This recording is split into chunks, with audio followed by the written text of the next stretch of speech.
ಅದು ಒಂದು ವ್ಯಾಕ್ಸಿನೇಷನ್ಗೆ ಇದ್ದದ್ದು 2,500 ರೂಪಾಯಿ, ಒಬ್ಬರಿಗೆ 2 5,000 ರೂಪಾಯಿ. 5,000 ರೂಪಾಯಿ ಇಂಟು 139 ಕೋಟಿ.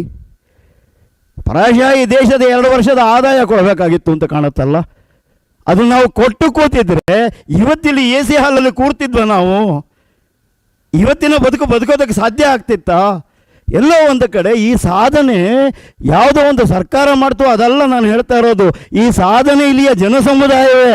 ಸರ್ಕಾರ ಏನಿದ್ರು ಪಾಲಿಸಿ ಮಾಡಬಹುದು, ಆದರೆ ಈ ಜನಸಮುದಾಯ ಮಾಡಿಯೇ ಅದಾಗಬೇಕಲ್ವಾ?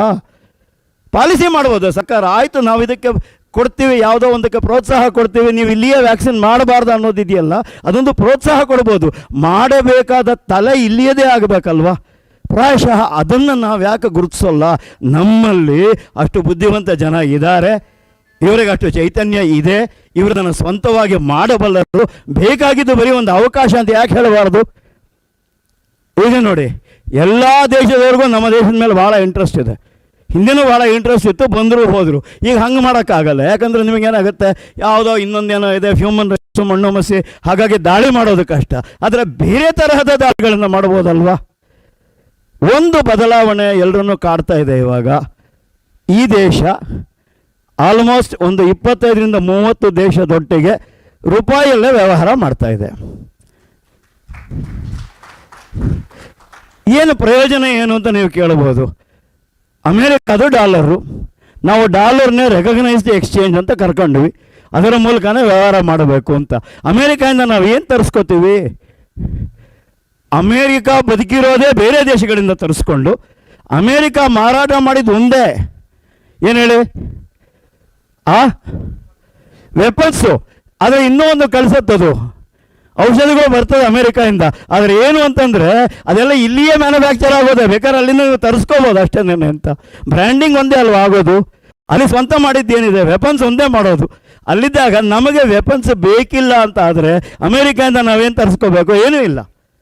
ಆದರೆ ನಾವು ಬೇರೆ ಎಲ್ಲ ತರಿಸ್ಕೊಳ್ಳೋದಕ್ಕೆ ಅಮೇರಿಕಾ ಡಾಲರ್ನ ನಾವು ಕೊಂಡ್ಕೋಬೇಕು.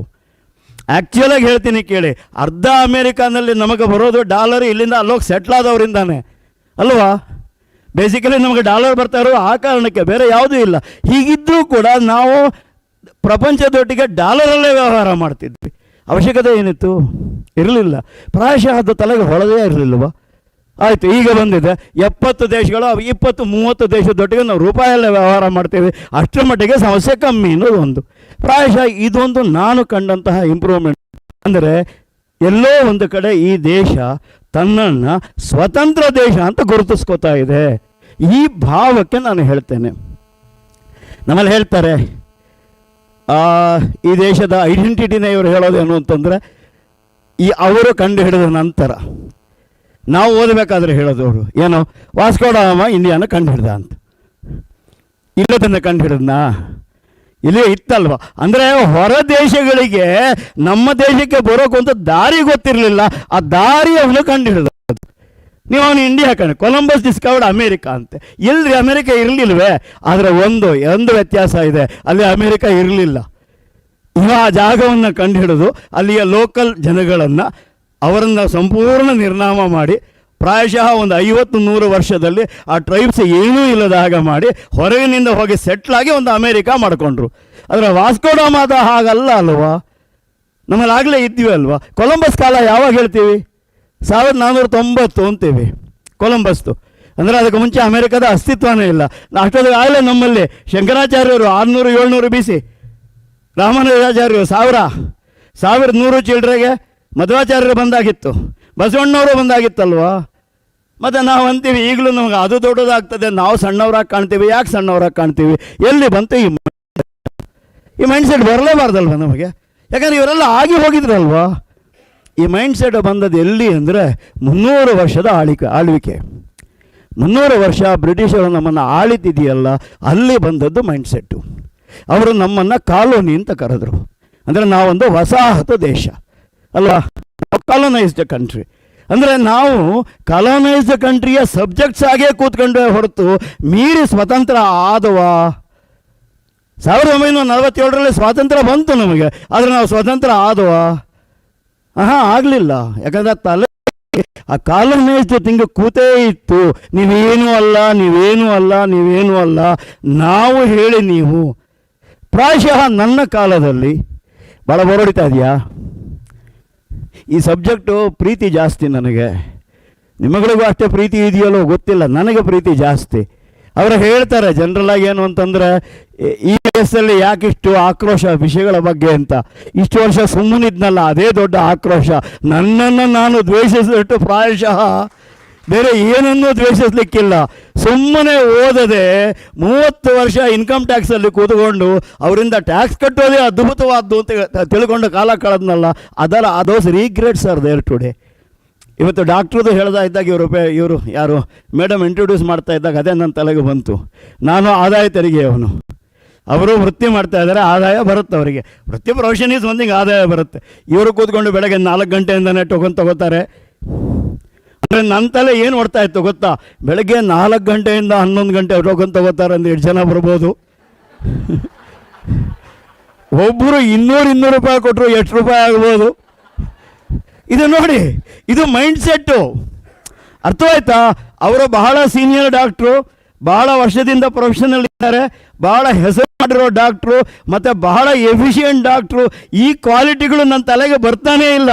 ನನ್ನ ತಲೆಗೆ ಬರ್ತಾ ಇರೋದು ಏನು ಅಂದರೆ ಬೆಳಗ್ಗೆ 4 ಗಂಟೆಯಿಂದ ತಗೋತಾರೆ ಅಲ್ವಾ? ಅಂದರೆ ನನ್ನ ಮೈಂಡು ಯಾವುದಕ್ಕೆ ಟ್ರೈನ್ ಆಗಿದೆ ಆ ದೃಷ್ಟಿಕೋನದಲ್ಲೇ ನಾನು ಯೋಚನೆ ಮಾಡ್ತೀನಲ್ವಾ. ಅಲ್ಲಿಗೆ ನನಗೇನಾಯಿತು, 300 ವರ್ಷ ಬ್ರಿಟಿಷರು ಬಂದು ನನ್ನನ್ನು ಆಳ್ವಿಕೆಯಲ್ಲಿ ಕೂರಿಸಿ, ನೀನು ಅಯೋಗ್ಯ, ನೀನು ಪ್ರಯೋಜನ ಇಲ್ಲ, ನೀನಿರೋದೇ ಇಷ್ಟು, ನಿಮ್ಮವರೆಲ್ಲ ಮೂಢನಂಬಿಕೆಯವರು, ಈ ದೇಶವೇ ಮೂಢನಂಬಿಕೆ ಜನ ಹೇಳಿ ಹೇಳಿ ಹೇಳಿ ನನ್ನ ತಲೆಯಲ್ಲಿ ಏನಾಯಿತು ಅಂದರೆ, ಅವನಿಗಿಂತ ಚೆನ್ನಾಗಿ ಇಂಗ್ಲೀಷ್ ಮಾತಾಡಿದ್ರೆ ನಾನು ದೊಡ್ಡ ಮನುಷ್ಯ, ನಮ್ಮಪ್ಪನ ಇಂಗ್ಲೀಷ್ ಬರಲ್ಲ, ಹಾಗಾಗಿ ಅವನು ಪೆದ್ದ. ಆದರೆ 70 ವರ್ಷ ಆದಮೇಲೆ ಅರ್ಥ ಆಯಿತು, ನನ್ನಪ್ಪ ಪೆದ್ದ ಆಗಿದ್ರೆ ನಾನು ಪೆದ್ದನೇ ಆಗಿರ್ತಿದ್ದೆ. ಜೆನೆಟಿಕ್ ಕ್ವಾಲಿಟೀಸ್ ಕೆಲವು ಇರುತ್ತಲ್ವೇನ್ರಿ? ಡಾಕ್ಟ್ರುಗಳಿಗೆ ಹೇಳಬೇಕಾ? ರೋಗ ಅಂದ್ಕೊಳ್ಳೆ ಫಸ್ಟ್ ಕೇಳ್ತಾರೆ, ಫ್ಯಾಮಿಲಿಯಲ್ಲಿ ಯಾರಿಗಾದ್ರೂ ಇದೆಯಾ ಇಲ್ವಾ? ಕೇಳಲ್ವಾ ನೀವುಗಳು? ಫ್ಯಾಮಿಲಿ ಅಂತ ಹೇಳ್ತೀವಲ್ವಾ? ಪ್ರಾಯಶಃ ನೋಡಿ ಅದು ಅರ್ಥನೇ ಆಗಲಿಲ್ಲ. ನಪ್ಪ ಪೆದ್ದ ಆಗಿದ್ರೆ ನಾನು ಪೆದ್ದನೇ ಆಗಿರ್ತಿದ್ದೆ. ಪ್ರಾಯಶಃ ಅವರು ಬ್ರಿಟಿಷರು ಬಂದು ನಮಗೆ ಬುದ್ಧಿವಂತಿಕೆ ಅನ್ನೋದರ ಡೆಫಿನೇಷನ್ ಚೇಂಜ್ ಮಾಡಿದ್ರು. ಅಂದರೆ ಅವರು ಗೋಲ್ ಪೋಸ್ಟನ್ನು ಬದಲು ಮಾಡಿದ್ರು. ಆಯಿತು, ಅವರು ಬದಲು ಮಾಡಿ ಹೋದ್ರಲ್ವಾ, ಅದರ ಮುಂದೆ ಹಾಗೆ ಮುಂದುವರೆದ್ವಲ್ಲ ನಾವು. ನಮಗೀಗಲೂ BBC ನ್ಯೂಸ್ ಕೇಳಿದ್ಕೊಳ್ಳೆ ಸತ್ಯ. ಯಾಕೆ ಅದು ಸುಳ್ಳು ಹೇಳಬಾರ್ದ? ಏನು BBC ಸುಳ್ಳು ಹೇಳಬಾರ್ದ? ಅಲ್ಲ, ಅದು ಯಾರು ಹೇಳ್ತಾ ಇರೋದು? ಅಲ್ಲ ರೀ, ಈಗ ಸ್ವಾತಂತ್ರ್ಯ ಸಂಗ್ರಾಮಕ್ಕೂ ಮುಂಚೆ ನಾವು ಜಲಿಯನ್ ವಾಲಾಬಾಗ್ ಅಂತ ಕೇಳ್ತೀವಿ. ವಾಲಾಬಾಗ್ ಮಸಾಕರ್ನ ಒಪ್ಕೋತೀವ? 8 ಜನನ ಕೊಂದರು ಒಪ್ಕೋತೀವ? ಜನರಲ್ ಡಯರ್ ಒಪ್ತೇವೆ, ಉಧಾಮ್ ಸಿಂಗ್ ಅವನನ್ನು ಕೊಂದದ್ದು ಅದು ಒಪ್ತೇವೆ. ಇಷ್ಟೆಲ್ಲ ಒಪ್ಪಿದರೂ ಕೂಡ ಅವರು ನಮಗೆ ಹ್ಯೂಮನ್ ರೈಟ್ಸ್ ಬಗ್ಗೆ ಭಾಷಣ ಮಾಡ್ತಾರೆ, ನಾವು ಆಹಾ ಅಂತೀವಿ. ಹೇಗ್ರಿ? ಅವರಿಗೆ ಹ್ಯೂಮನ್ ರೈಟ್ಸ್ ಬಗ್ಗೆ ಮಾತಾಡೋ ಹಕ್ಕೇ ಇಲ್ಲ ಇಲ್ವಾ? ನಾನು ದೇಶ, ಸ್ವತಂತ್ರ ದೇಶ, ಇವತ್ತು ನಾನು ಕೂತ್ಕೊಂಡು UK ಕೇಳಬೇಕು, ಸ್ವಾಮಿ ಹ್ಯೂಮನ್ ರೈಟ್ಸ್ ಬಗ್ಗೆ ನೀವು ಮಾತಾಡೋದಲ್ಲ, ಅವತ್ತು ಜಲಿಯನ್ ವಾಲಾಬಾಗಲ್ಲಿ ಆದಂಥ ಮಸಾಕರಿಗೆ ನೀವು ಪ್ರಪಂಚದ ಕ್ಷಮೆ ಕೇಳಬೇಕಲ್ವಾ? ಅದು ಬಿಟ್ಟು ನೀವು ನನಗೆ ಹ್ಯೂಮನ್ ರೈಟ್ಸ್ ಪಾಠ ಮಾಡ್ತೀರಿ. ಏನು? ಕೋವಿಡ್ನಲ್ಲಿ ಹೆಣ ತೇಲ್ತಿದೆ ಅಂತ. ಹೌದ್ರಿ, ಕೋವಿಡ್ ಬಂತು, ಜನ ಸತ್ರು, ಹೆಣ ತೇಲ್ತಿದ್ರೆ ಒಂದು ಹೇಳ್ತೀನಿ ಕೇಳಿ, ಬೇರೆ ದೇಶಗಳಲ್ಲಿ ಹೂಳ್ತಾರೆ, ದೊಡ್ಡದಾಗಿ ಕಾಣಿಸಲ್ಲ, ಯಾಕಂದರೆ ಅಲ್ಲಿವರೆಗೂ ಪ್ಲಾಸ್ಟಿಕ್ ಚೀಲದಲ್ಲಿ ಹಾಕಿಟ್ಟಿರ್ತಾರೆ. ಅದಾದಮೇಲೆ ಒಂದು ಕಡೆ ಹೂಳ್ತಾರೆ. ನಮ್ಮ ದೇಶದಲ್ಲಿ ನಾವು ಸುಡ್ತೀವಿ, 4-5 ಒಟ್ಟಿಗೆ ಸುಟ್ರೆ ಆಹಾ ಅನ್ಸತ್ತಲ್ವಾ, ಬೆಂಕಿ ಅಲ್ವಾ? ಹಾಗಾಗಿ ನೀವು ಅದನ್ನು ತೋರಿಸಿ ನನ್ನನ್ನು ಬೈತಾ ಕೂತ್ರೆ ಎಲ್ಲಿಯೋ ಪ್ರಾಯಶಃ ಈ ಮೈಂಡ್ ಸೆಟ್ಟು ನಮಗೆ ಚೇಂಜ್ ಆಗಬೇಕಾಗಿದೆ. ದಟ್ ಕಲೋನಿಯಲಿಸಮ್ ಅಂತ ಒಂದು ಕೂತಿದೆ ತಲೆಯಲ್ಲಿ. ಆ ಕಲೋನಿಯಲಿಸಮ್ ಅನ್ನೋದು ನನ್ನ ತಲೆಯಿಂದ ಹೋಗಬೇಕು ಆಚೆಗೆ. ನಾನು ಯಾವುದೋ ದೇಶದ ಕಾಲೋನಿ ಅಲ್ಲ, ಇದೊಂದು ಸ್ವತಂತ್ರ ದೇಶ. ಹಿಂದೇನೋ ಸ್ವತಂತ್ರವಾಗಿತ್ತು, ಈಗ ನಮಗೆ ಸ್ವಾತಂತ್ರ್ಯ ಬಂದಿದೆ. ನಾನು ಸ್ವತಂತ್ರವಾದ ಚಿಂತನೆಗಳನ್ನು ನಡೆಸಬೇಕು. ನಾನು ಎಲ್ಲದಕ್ಕೂ ಅವರನ್ನು ಏನು ಮಾಡಬೇಕು ಅಂತ ಕೇಳೋದಲ್ಲ ಅಲ್ವಾ? ಬೇಕಿದೆ ಅಲ್ವಾ?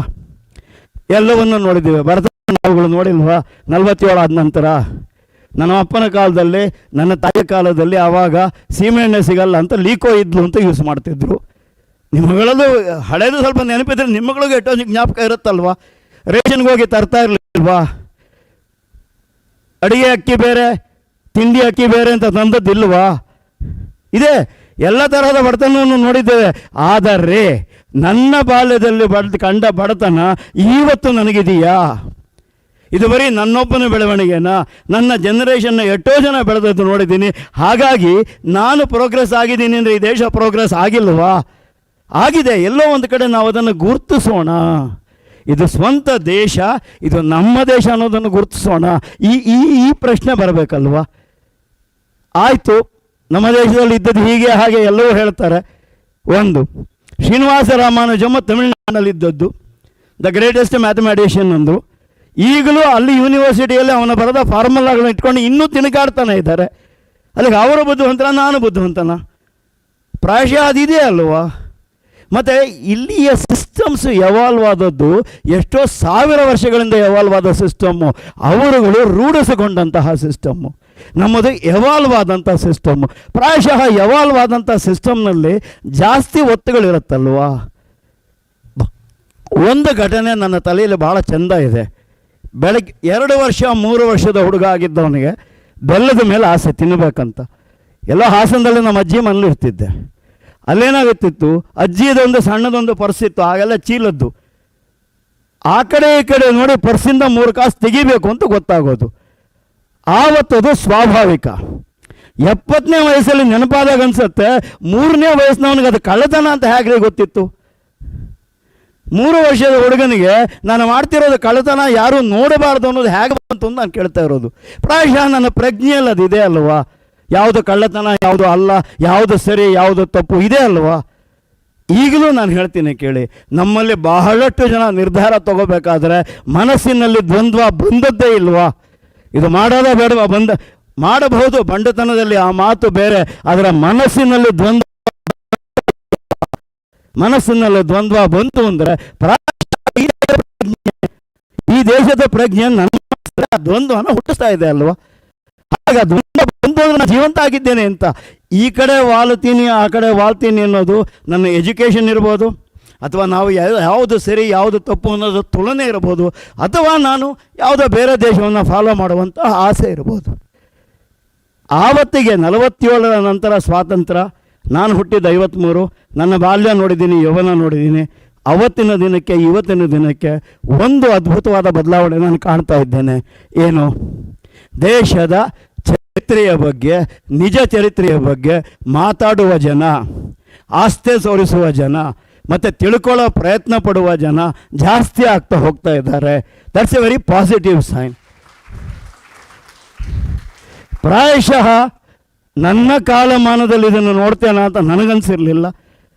ನನ್ನ 40 ಅಥವಾ 50ನೇ ವಯಸ್ಸಿನಲ್ಲಿ ಯಾವುದು ಸರಿ, ಯಾವ ದೃಷ್ಟಿಕೋನ ಸರಿ ಅಂತ ಅಂದ್ಕೊಂಡಿದ್ನೋ ಅದು ಸರಿ ಅಂತ ಇವತ್ತು ನನಗೆ ಅನ್ನಿಸ್ತಿಲ್ಲ. ನನ್ನ 40-50ರ ವಿಷಯದಲ್ಲಿ ಕೂತಾಗ ಯಾವುದೇ ವಿಷಯ ಬಂದರೂ ಬೈತಿದ್ದೆ, ಡಾಕ್ಟ್ರನ್ನು ಕೂಡ ಸೇರಿಸಿ. ನಮ್ಮಲ್ಲಿ ಡಾಕ್ಟ್ರನ್ನ ಬೈಯೋದು ಭಾಳ ಸುಲಭ, ಯಾಕಂದ್ರೆ ಅವ್ರೇನು ಮಾಡ್ತಾರೆ ನಮ್ಗೆ ಅರ್ಥ ಆಗಲ್ಲ. ಯಾಕೆ ಅರ್ಥ ಆಗಲ್ಲ? ಅರ್ಥ ಆಗಲ್ಲ ರೀ, ಅಷ್ಟು ಓದಿಲ್ವಲ್ಲ, ಹೆಂಗೆ ಅರ್ಥ ಆಗುತ್ತೆ ಅಲ್ವಾ? ಅರ್ಥ ಆಗೋಕ್ಕೆ ಸಾಧ್ಯನೇ ಇಲ್ಲ. ಡಾಕ್ಟ್ರಿಗೆ ಅರ್ಥ ಆಗಿದೆಯಾ? ಅರ್ಥ ಆಗದೆ ಯಾರು ಮಾಡಲ್ಲ ರೀ. ನಾನು ಒಂದು ಹೇಳ್ತೀನಿ ಕೇಳಿ, ಸಾಕಿದ ನಾಯಿ ಮರಿಗೆ ಊಟ ಹಾಕಬೇಕಾದ್ರೆ ಯೋಚನೆ ಮಾಡ್ತೀವಿ ಆರೋಗ್ಯಕ್ಕೆ ಹೆಚ್ಚು ಕಮ್ಮಿ ಆಗತ್ತಾ ಅಂತ. ಎದುರಿಗೆ ಮನುಷ್ಯ ಬಂದಾಗ ಬಾಯಿಗೆ ಬಂದದ್ದು ಯಾರಾದರೂ ಕೊಡ್ತಾರೇನ್ರಿ ಅಲ್ವಾ? ಈ ಸಣ್ಣ ಸತ್ಯವನ್ನು ನಾವು ಅರ್ಥ ಮಾಡ್ಕೊಳ್ಳೋದು ಯಾವಾಗ ಅಂದರೆ, ನಾವು ಸ್ವತಂತ್ರರಾಗಿ ಚಿಂತಿಸಿದಾಗ. ಯಾರದೋ ಒಬ್ಬ ದಾಸನಾಗಿ ಅಥವಾ ಊಳಿಗದಲ್ಲಿರುವವನು ಯೋಚನೆ ಮಾಡೋದು, ಎಲ್ಲದರ ಬಗ್ಗೆ ಅನುಮಾನ. ಊಳಿಗದಲ್ಲಿ ನಿಮಗೆ ಎಲ್ಲಿವರೆಗೂ ಮಾನಸಿಕವಾಗಿ ಸ್ವಾತಂತ್ರ್ಯ ಇರಲ್ಲ, ಜಡ್ಜ್ಮೆಂಟ್ ಇರಲ್ಲ, ಎಲ್ಲದರ ಬಗ್ಗೆ ಅನುಮಾನ ಇರುತ್ತೆ. ನಾನು 50 ವರ್ಷ ಆಡೋವರೆಗೂ ಎಲ್ಲರನ್ನೂ ಬೈತಿದ್ದೆ. ಏನು, ಅಲ್ಲಷ್ಟು ಬಿಲ್ ಮಾಡ್ತಾರೆ, ಇಲ್ಲಿಷ್ಟು ಮಾಡ್ತಾರೆ, ಸುಮ್ಮನೆ ಇಟ್ಕೋತಾರೆ, ಅದು ಮಾಡ್ತಾರೆ, ಇದು ಮಾಡ್ತಾರೆ, ಎಲ್ಲವೂ ಮಾತಾಡ್ತಿದ್ದೆ. ಆದರೆ 50 ವರ್ಷ ಆದ ನಂತರ ನಾನೇ ಡಾಕ್ಟ್ರುಗಳ ಹತ್ರ ಹೋಗಿದ್ದೀನಿ. ನನ್ನದೇ ಎಕ್ಸ್ಪೀರಿಯೆನ್ಸ್ ಹೇಳ್ತೀನಿ ಕೇಳಿ. ನನಗೇನು ಯಾವುದೋ ಒಂದಕ್ಕೆ ಅಡ್ವಾನ್ಸ್ ಕೊಡಬೇಕಿತ್ತು, ಕೊಟ್ಟೆ. It was a small thing, umbilical hernia ಅಂತ. ನನಗೆ ಆ್ಯಂಕಲೈಸಿಂಗ್ ಸ್ಪಾಂಡಿಲೈಟಿಸ್, ಹಾಗಾಗಿ ಡಾಕ್ಟ್ರು ನನಗೆ ಭಾಳ ಫ್ರೆಂಡ್ಸು. ಅಂದರೆ ಸ್ವಲ್ಪ ನೋವು ಬರ್ತಿದ್ದಂಗೆ ಕೇಳ್ತೀನಿ, ಆ್ಯಂಕಲೈಸಿಂಗ್ ಹ್ಞೂ ಅಂತೀನಿ, ಇರುತ್ತೆ ಬಿಡಿ 2 ದಿನ ಹೋಗುತ್ತೆ, ಹೀಗೆ ಇದೆ. ಹಾಗಾಗಿ ಜನರಲ್ ಅನಸ್ತೇಷಿಯಾ ಕಷ್ಟ ಅಂದರು. ಕೊನೆ ಡಾಕ್ಟ್ರ್ ಹತ್ರ ಇನ್ನೊಬ್ಬರು ಸರ್ಜನ್ ಹತ್ರ ಹೋದೆ. ಅವರಂದ್ರು ಲೋಕಲ್ ಅನಸ್ತೇಷಿಯಾ ಮಾಡ್ಬೋದು ಅಂದರು. ಐ ವಾಸ್ ಕಾನ್ಫಿಡೆಂಟ್, ಮಾಡಿದ್ದಾಯಿತು. ಅಡ್ವಾನ್ಸ್ ಕೊಟ್ಟಿದ್ದೆ, ಏನಕ್ಕೆ? ಫಿಲ್ಟ್ರ್ ಹಾಕೋಕ್ಕೆ ಅಂತ. ಆಪರೇಷನ್ ಆಯಿತು, ಆಮೇಲೆ ಬಿಲ್ ಬಂತು, ನೆಕ್ಸ್ಟ್ ಡೇ ಡಿಸ್ಚಾರ್ಜು ಮಾಡಿದ್ರು. ನೋಡಿದೆ ಕಮ್ಮಿ ಇತ್ತು, ಅಡ್ವಾನ್ಸಿಂದ ವಾಪಸ್ ಬಂತು, ಏನಾದ್ರು ಫಿಲ್ಟ್ರ್ ಹಾಕಿಲ್ಲ ಅಂತ. ಮೊದಲು ಬಂದ ಭಾವ ಏನು ಗೊತ್ತಾ ನನ್ನ ತಲೆಯಲ್ಲಿ, ಆ ಡಾಕ್ಟ್ರ್ ಫಿಲ್ಟ್ರ್ ಹಾಕಿಲ್ಲ ಅಂತ. ಬಿಟ್ಟು ನನಗೆ ಅಲ್ವಾ, ಕಾಣಿಸಲ್ಲ. ಅದೇ ಅವರು ಬರೆದ್ರಲ್ಲ ಹಾಕಿಲ್ಲ ಅಂತ. ಆಮೇಲೆ ಅವ್ರ ಸರ್ಜನ್ ಬೇರೆ ಯಾರಿಲ್ಲ, ಮಾಸ್ತಿ ವೆಂಕಟೇಶ್ ಅಯ್ಯಂಗಾರ್ ಮೊಮ್ಮಗ ಅವರು, ಲಕ್ಷ್ಮಣ್ ಅಂತ ಒಬ್ರು ಇದ್ದಾರೆ, ಬೆಂಗಳೂರಿನಲ್ಲಿದ್ದಾರೆ. ಇಸ್ ಎ ವೆರಿ ಡೀಸೆಂಟ್ ಗೈ. ಅವ್ರನ್ನ ಹೋಗಿ ಕೇಳಿದೆ ನಾನು, ಸರ್ ನೀವು ಬರೀದಿರಿ ಅರ್ಥ ಆಗ್ತಿರ್ಲಿಲ್ವಾ ಸಾರ್ ಅಂತಂದೆ. ನನಗೆ ಗೊತ್ತಿರತ್ತಲ್ಲ ಸೇತುರಾಮ್ ಅಂತ, ಇಲ್ವಾ? ಇಷ್ಟೇ ವ್ಯತ್ಯಾಸ. ಅಲ್ಲಿಗೆ ಭಾರತೀಯ ಅಸ್ಮಿತೆ ಏನು ಅಂದರೆ ನನಗೆ ಗೊತ್ತಿರತ್ತಲ್ಲ, ಇದು ಭಾರತೀಯ ಅಸ್ಮಿತೆ. ನಿಮಗೆ ಗೊತ್ತಿಲ್ಲ ಅನ್ನೋದು ಪರಕೀಯ ಅಸ್ಮಿತೆ. ಅರ್ಥವಾಯ್ತಾ? ನಾನು ಹೇಳ್ತಾ ಇರೋದು ಇಷ್ಟೇ ಸರ್. ನಾನು ಹೇಳ್ತಾ ಇರೋದು ಭಾರತೀಯ ಅಸ್ಮಿತೆ ಏನು ಅಂದರೆ ನನ್ನ ಕಾನ್ಷಿಯನ್ಸ್ ಏನು ಹೇಳುತ್ತೆ ಅದರ ಮೇಲೆ ನಾನು ನಿರ್ಧರಿಸ್ತೀನಿ, ಅದರ ಪ್ರಕಾರ ನಾನು ಕೆಲಸ ಮಾಡ್ತೀನಿ, ಅದರ ಮೇಲೆ ನಾನು ನಿರ್ಧರಿಸ್ತೀನಿ. ಹಾಗಾಗಿ ನಾನು ನೆಮ್ಮದಿಯಾಗಿ ಬದುಕ್ತೀನಿ. ಇದು ಭಾರತೀಯ ಅಸ್ಮಿತೆ. ಅವನಿಗೆ ಗೊತ್ತಾಗಲ್ವಲ್ಲ, ಯಾಕೆ ಮೋಸ ಮಾಡಬಾರ್ದು? ಇದು ಪರಕೀಯ ಅಸ್ಮಿತೆ. ಯಾಕಂದರೆ ಬಂದವರೆಲ್ಲ ಮಾಡಿದ್ದದೆ. ಅವರಿಂದ ವಿದ್ಯೆ ಕಲಿತರೆ ನಾವು ನಮ್ಮ ಆತ್ಮ ಅಥವಾ ನಮ್ಮ ಕಾನ್ಷಿಯನ್ಸ್ನ ನಿರ್ಧಾರ ತಗೊಳ್ಳೋದಿಲ್ಲ. ಅಫ್ಕೋರ್ಸ್ ಇತ್ತೀಚೆಗೆ ಯಾರೋ ನನ್ನ ಕೇಳಿದ್ರು, ಅಕ್ಕುಲಿಷ್ಟ ಅಂದರೆ ನಾವು ಕಣ್ಣು ಹೊರ ತೆಗೆಸೋದಕ್ಕೆ ಅಂತ ಹೋಗ್ತೇವೆ.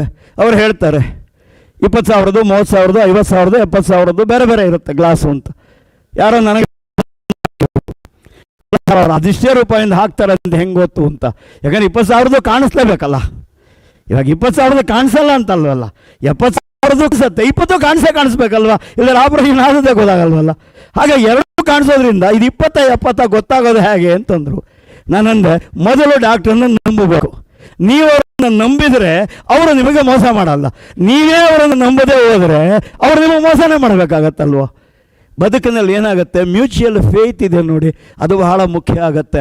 ನಂಬಿಕೆಗೆ ಯೋಗ್ಯನಾಗಿ ನಾನು ಬದುಕಿದ್ನ, ನಂಬಿಕೆಗೆ ಯೋಗ್ಯನಾಗಿ ಬಂದವನು ನನ್ನನ್ನು ಹಾಗೆ ಗುರುತಿಸಿದ್ನ ಅನ್ನೋ ಪ್ರಶ್ನೆ. ಎಲ್ಲರೂ ಪ್ರೊಫೆಷನ್ ಮಾಡ್ತಾರೆ ಅಂತಲ್ಲ, ಎಲ್ಲರೂ ಎಲ್ಲ ತರಹದ ಪ್ರೊಫೆಷನ್ನು ಮಾಡ್ತಾರೆ.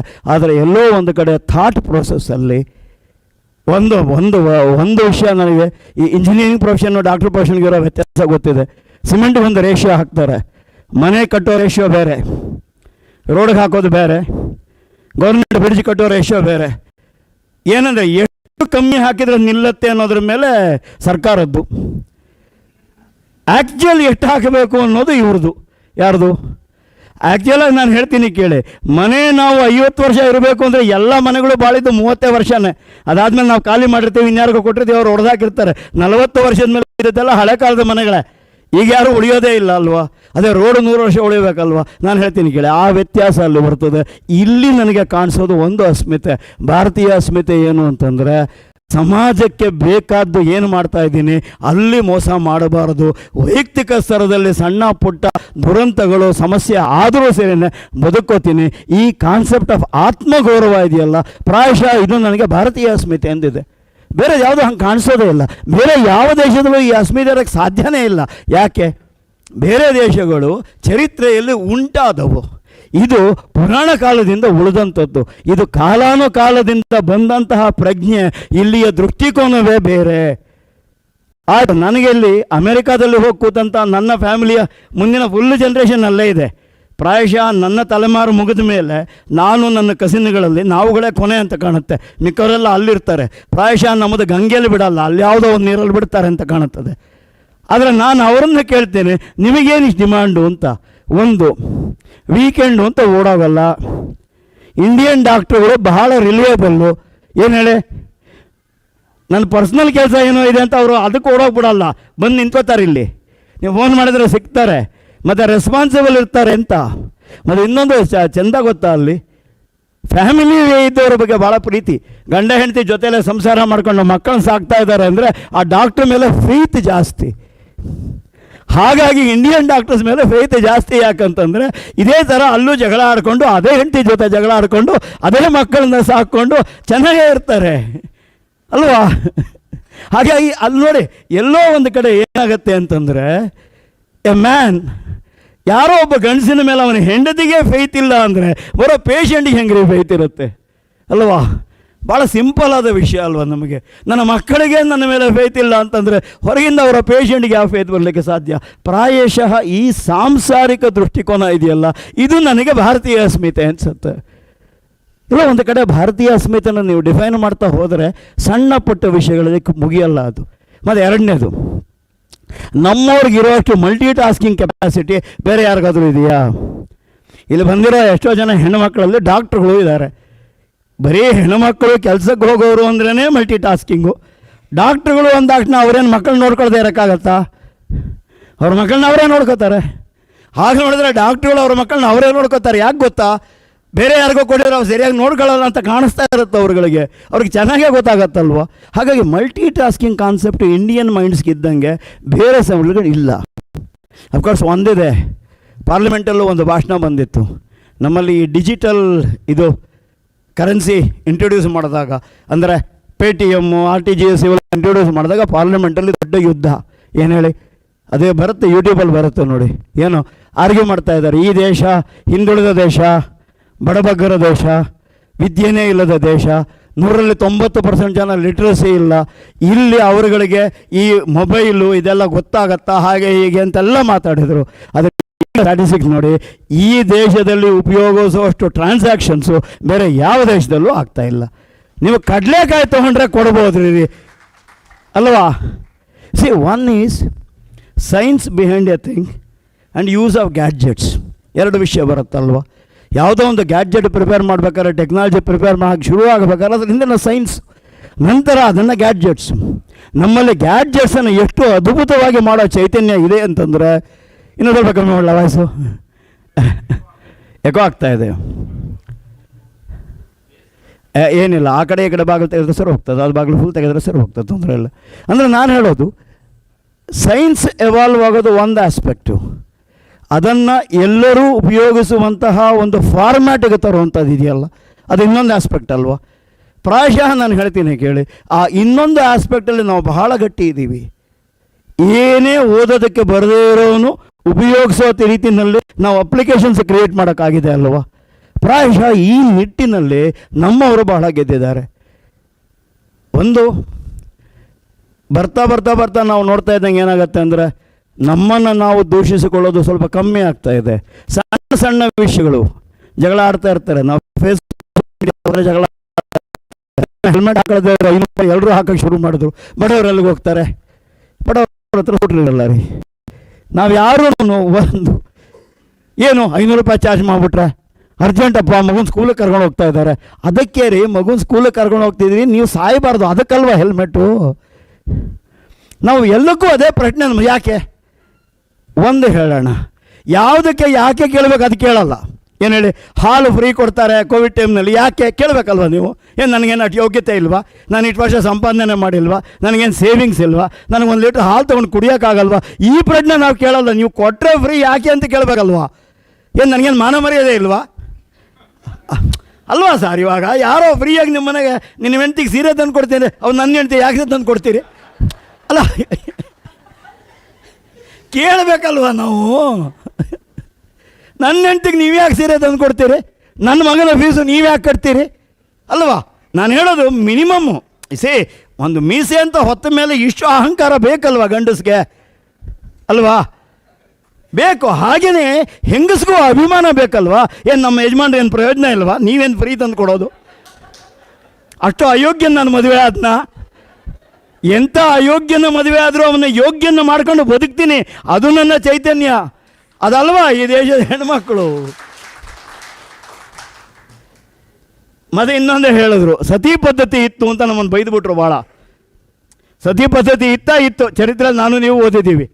ಈಗ ಅಹಲ್ಯಾಬಾಯಿ ಹೋಳ್ಕರ್ ಮದುವೆ ಆಗಿ ಬಂದದ್ದು 13ನೇ ವಯಸ್ಸು, ಆಕೆ ತೀರಿ ಹೋದದ್ದು 57ನೇ ವಯಸ್ಸು. ಅವಳ ಗಂಡ ತೀರಿ ಹೋದಾಗ ಆಕೆ 17 ವಯಸ್ಸು. 17 ವಯಸ್ಸಿಂದ 57ನೇ ವಯಸ್ಸುವರೆಗೂ ಅವಳ ರಾಜ್ಯಭಾರ ನಡೆಸಿದ್ಲು. ಅರ್ಥ ಆಯ್ತಾ? ಅಲ್ಲಿಗೆ ಸತಿ ಪದ್ಧತಿ ಇದ್ದರೆ ಅವಳು ಹೋಗ್ಬೇಕಾಗಿತ್ತಲ್ವಾ? ಒಂದು ಝಾನ್ಸಿ ಲಕ್ಷ್ಮೀಬಾಯಿ ಗಂಡ ಸತ್ ಮೇಲಲ್ವ ಯುದ್ಧ ಮಾಡಿದ್ದು? ಕಿತ್ತೂರು ಚೆನ್ನಮ್ಮ ಗಂಡ ಸತ್ ಮೇಲಲ್ವ ಯುದ್ಧ ಮಾಡಿದ್ದು? ಒಂದು ಹೇಳ್ತೀನಿ ಕೇಳಿ, ಎಲ್ಲ ದೇಶಗಳು ಅದರದ್ದೇ ಆದ ಕೆಲವು ಮೈನಸ್ ಪಾಯಿಂಟ್ಸ್ ಇರಬಹುದು.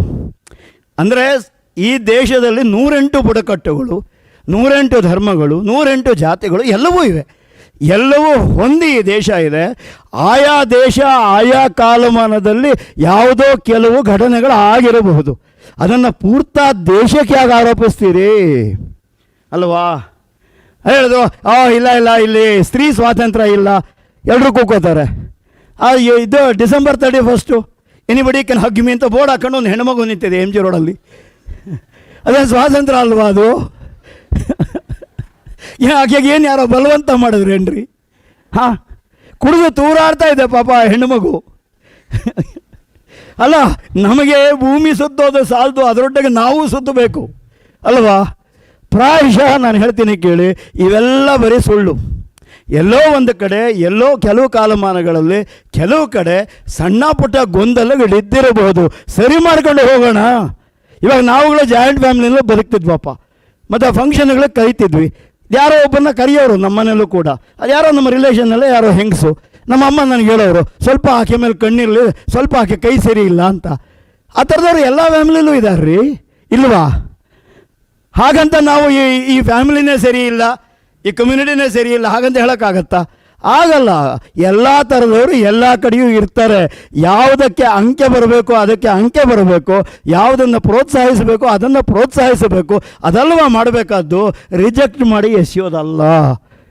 ಅಫ್ಕೋರ್ಸ್ ಇವತ್ತು ಬೆಳಗಿಂದ ಚರ್ಚೆ ಏನು ಹೇಳಿ, ಬೆಂಗಳೂರು ಮೈಸೂರು ರೋಡ್ಗೆ ಟೋಲ್ ಜಾಸ್ತಿ ಮಾಡಿದ್ದಾರೆ ಅಂತ.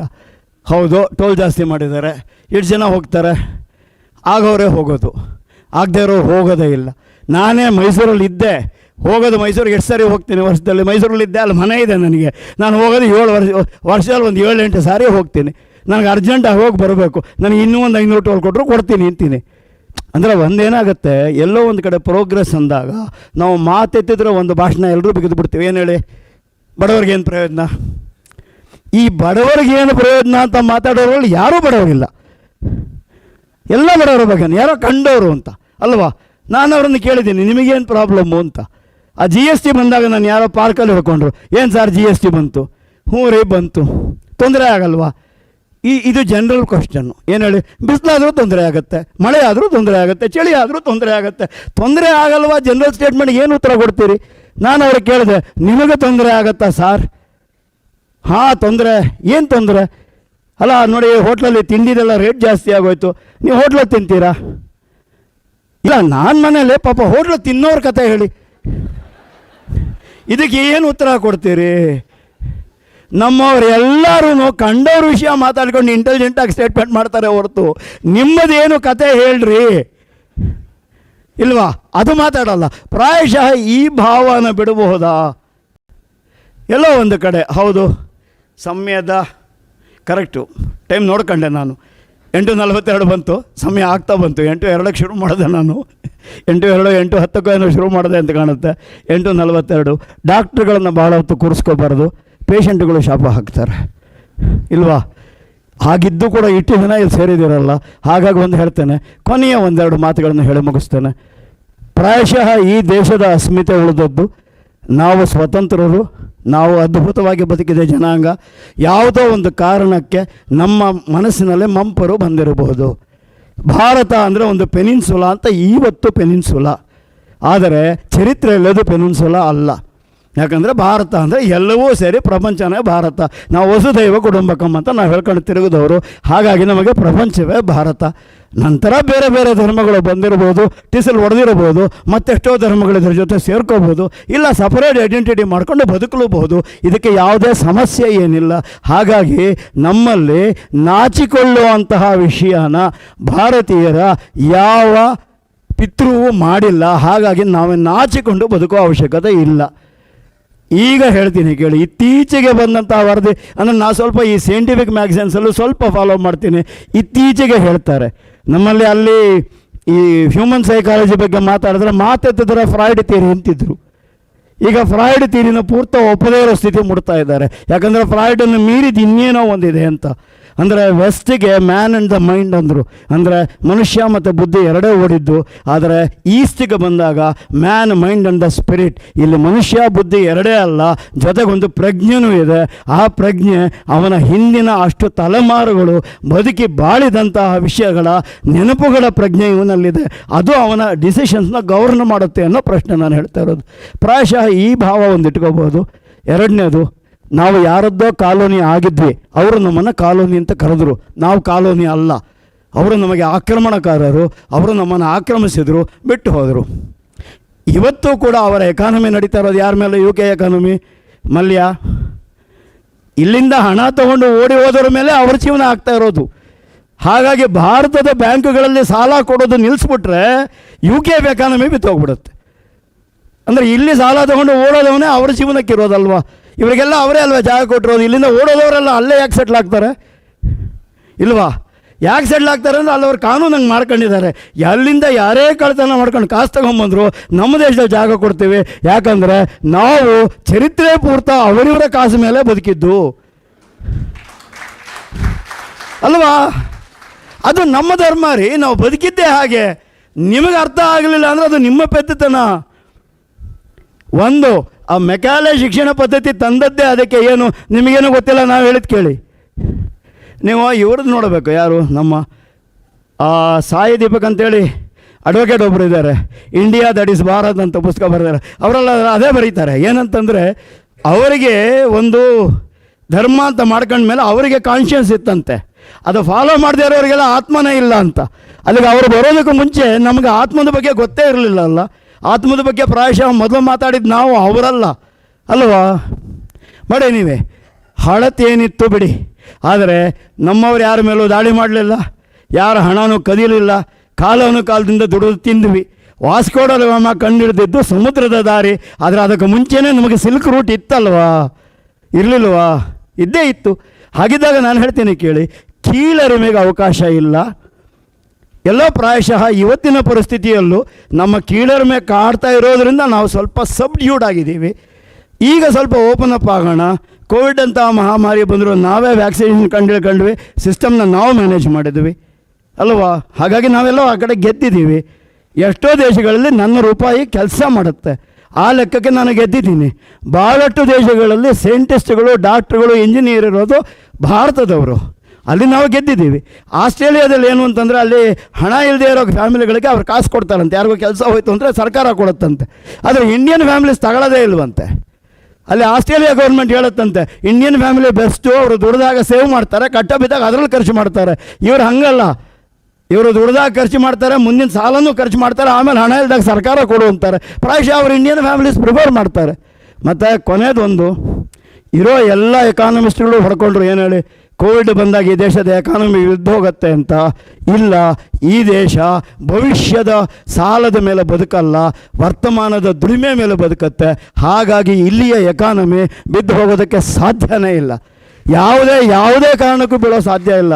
ನಾನು ಹೇಳ್ತಾ ಇರೋದು, ನಾವು ಬರೀ ಸ್ಟ್ಯಾಟಿಸ್ಟಿಕ್ಸ್ ಕೊಟ್ಕೊಂಡು ರಂಪ ಮಾಡ್ಬೋದು. ಏನಾಗುತ್ತೆ ಗೊತ್ತಾ, TV ಚಾನಲ್ಗಳು ಜಾಸ್ತಿ ಇವೆ, ಬೆಳಗಿಂದ ಸಂಜೆವರೆಗೂ ಪ್ರೋಗ್ರಾಮ್ ಕೊಡಬೇಕು. ಹಾಗಾಗಿ ಡಿಸ್ಕಷನ್ಗೆ ಯಾರನ್ನಾರು ಕರೆಸ್ತಾರೆ, ಯಾರು ಬೇಕಾದರೂ ಡಿಸ್ಕಷನ್ಗೆ ಅವ್ರು ಕರೆಸ್ಬೋದು, ಅವ್ರು ಇಷ್ಟ ಬಂದದ್ದು ಹೇಳ್ಬೋದು, ಅವ್ರು ಹೇಳಿದ್ದನ್ನೇ ಅವ್ರು ಆರ್ಗ್ಯೂ ಮಾಡ್ತಾ ಇರ್ಬೋದು.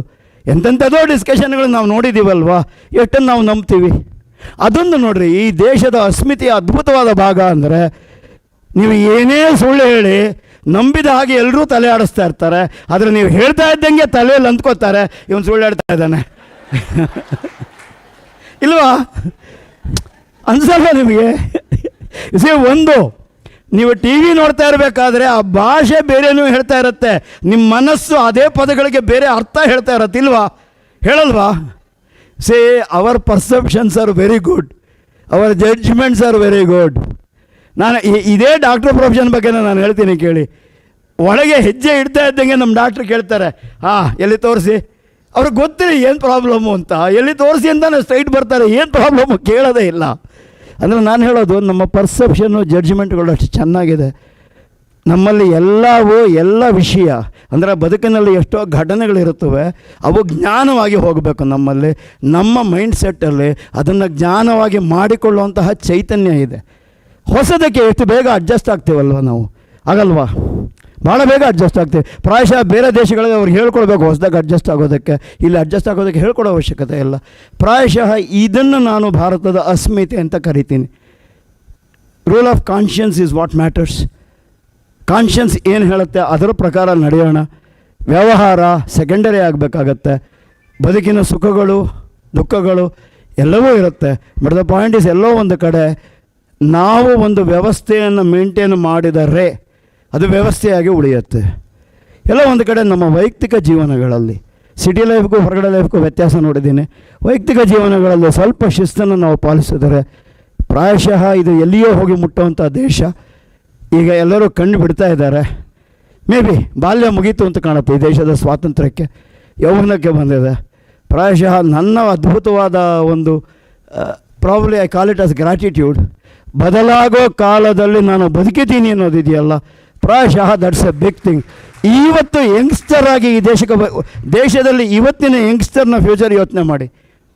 ನಾನು ಹುಟ್ಟಿದ ಕಾಲದಲ್ಲಿ ಎತ್ತಿನ ಗಾಡಿಯಲ್ಲಿ ಓಡಾಡಿದ್ದೆ, ಜಾತ್ರೆಗೆ ಹೋಗಬೇಕಾದ್ರೆ ರಥೋತ್ಸವಕ್ಕೆ ಎತ್ತಿನ ಗಾಡಿ ಓಡಿದ್ದಿದೆ. ಸೈಕಲ್ ಕಲಿದೇ ಇದ್ದರೆ ಜೀವನ ಆಗಲ್ಲ ಅಂತ ನಮ್ಮಪ್ಪ ಎದುರಿಸಿ ಸೈಕಲ್ ಕಲಿಸಿದ್ರು, as if that's the only thing ಅಂತ. ಸೈಕಲ್ ಉಪಯೋಗಿಸೋ ಅವಶ್ಯಕತೆ ಬರಲಿಲ್ಲ.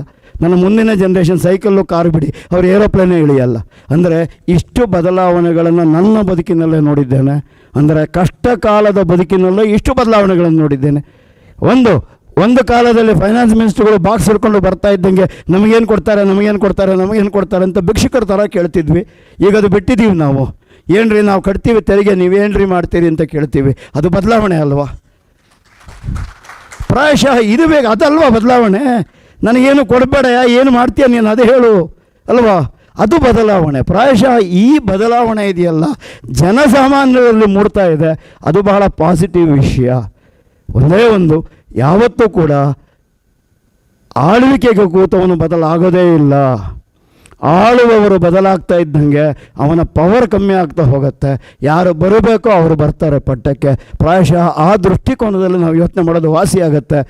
ಕಾನ್ಷಿಯನ್ಸ್ಗೆ ರಿಪ್ಲೈ ಮಾಡೋಣ, ಮಿಕ್ಕಿದ್ದನ್ನು ಪಕ್ಕಕ್ಕೆ ಇಡೋಣ.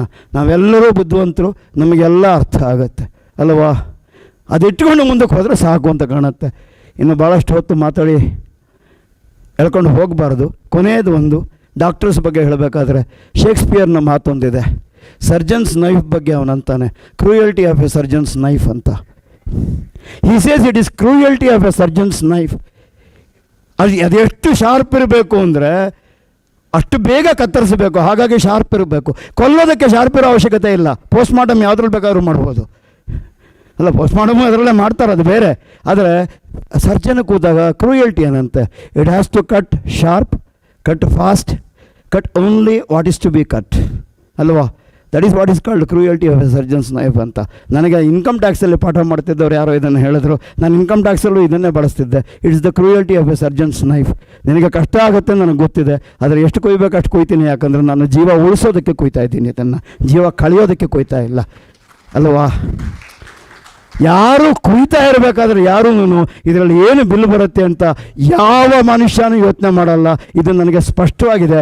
ಯಾಕಂದರೆ ನಾವು ಮನುಷ್ಯರ ಪ್ರಪಂಚದಲ್ಲಿ ಬದುಕಿದ್ದೀವಿ, ಪ್ರಾಣಿಗಳ ಪ್ರಪಂಚದಲ್ಲ, ಕಸಾಯಿಗಳ ಪ್ರಪಂಚದಲ್ಲ. ಹಾಗಾಗಿ ಮನುಷ್ಯರಾಗಿದ್ದೀವಿ, ಎಲ್ಲೋ ಒಂದು ಕಡೆ ಕಂಡುಕೋಬೇಕಾಗಿದೆ, ಕಂಡುಕೊಳ್ಳೋಣ. ಇಷ್ಟು ಮಾತಾಡಿ ನಾನು ಭಾಷಣ ಮುಗಿಸ್ತೀನಿ. ಅವಕಾಶ ಕೊಟ್ಟೋದಕ್ಕೆ ಕೃತಜ್ಞ. ಭಾಳ ಜನ ಅಂದ್ಕೋತಾರೆ ತಮಾಷೆಯಾಗಿ ಮಾತಾಡ್ತಾನೆ ಮನುಷ್ಯ ಅಂತ. ಇಲ್ಲ, ಎಲ್ಲ ದಿನಗಳು ತಮಾಷೆಯಾಗಿ ಮಾತಾಡೋದು ಕಷ್ಟ ಆಗುತ್ತೆ. ಯಾಕಂದರೆ ಈ ವೇದಿಕೆಯಲ್ಲಿ ತಮಾಷೆ ಆಗೋಗ್ಬಿಟ್ರೆ ನಾಳೆ ನನಗೆ ಇನ್ನೊಂದು ಸಾರಿ ಕರೆದು ಹಾರ ಹಾಕಲ್ಲ. ಮತ್ತು ಈ ಸನ್ಮಾನ ಮೊದಲೇ ಮಾಡಿಬಿಡ್ತಾರೆ. ಹಾಗಾಗಿ ಅದಕ್ಕೆ ಜಸ್ಟಿಫೈ ಮಾಡ್ಬೇಕು ನಾವು ಭಾಷಣ ಮಾಡಿ. ಇಲ್ಲದೇ ಇದ್ದರೆ ಏನೋ ಕೂತು ಸನ್ಮಾನ ಮಾಡಿದ್ವಪ್ಪ, ಅವ್ನು ಭಾಷಣ ಕೇಳಿದ್ಮೇಲೆ ಇವನಿಗೆ ಯಾಕೆ ಈ ಶಾಲು ಯಾಕೋ ಸ್ವಲ್ಪ ಜಾಸ್ತಿ ಆಯಿತು ಅನ್ಸುತ್ತೆ ಅಂತ ಅನ್ಸಲ್ವಾ? ಅದಾಗಬಾರ್ದು ಅನ್ನೋದೊಂದಿದೆ. ಭೇಟಿಯಾಗಿದ್ದು ಭಾಳ ಸಂತೋಷ. 70ರ ವಯಸ್ಸಲ್ಲಿ ಡಾಕ್ಟ್ರುಗಳು ಫ್ರೆಂಡ್ ಆಗಿರಬೇಕು. ನೀವೆಲ್ಲ ಫ್ರೆಂಡ್ಸ್ ಆಗಿದ್ದೀರಿ, ಇದರ ಬಗ್ಗೆ ನನಗೆ ಭಾಳ ಸಂತೋಷ ಇದೆ. ನಮಸ್ಕಾರ, ಥ್ಯಾಂಕ್ ಯು.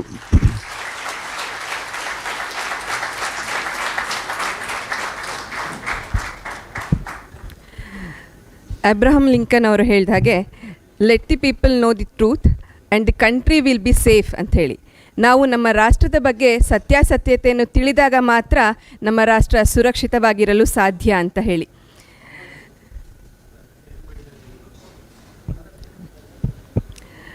ಭಾರತದ ಅಸ್ಮಿತೆಯ ಬಗ್ಗೆ ನಮ್ಮಲ್ಲಿ ಜಾಗೃತಿಯನ್ನು ಮೂಡಿಸಿ, ಆತಂಕಗಳನ್ನು ನಿವಾರಿಸಿ, ಮುಂದಿನ ದಿನಗಳ ಬಗ್ಗೆ ಭರವಸೆಯನ್ನು ಮೂಡಿಸಿದ್ದಾರೆ ಶ್ರೀಯುತ SN ಸೇತುರಾಮ್ ಅವರು. ಧನ್ಯವಾದಗಳು ಸರ್. ಕೆಲವೊಂದು ಪ್ರಶ್ನೆಗಳಿಗೆ ಸಮಯದ ಅಭಾವ ಇರೋದರಿಂದ 1 ಅಥವಾ 2 ಪ್ರಶ್ನೆಗಳಿಗೆ ಅವಕಾಶ ಇರುತ್ತೆ. ಪ್ರಶ್ನೆ ಕೇಳುವವರು ದಯವಿಟ್ಟು ಎದ್ದು ನಿಲ್ಲಬೇಕು ಅಂತ ಹೇಳಿ ಕೇಳ್ಕೊಳ್ತೀವಿ.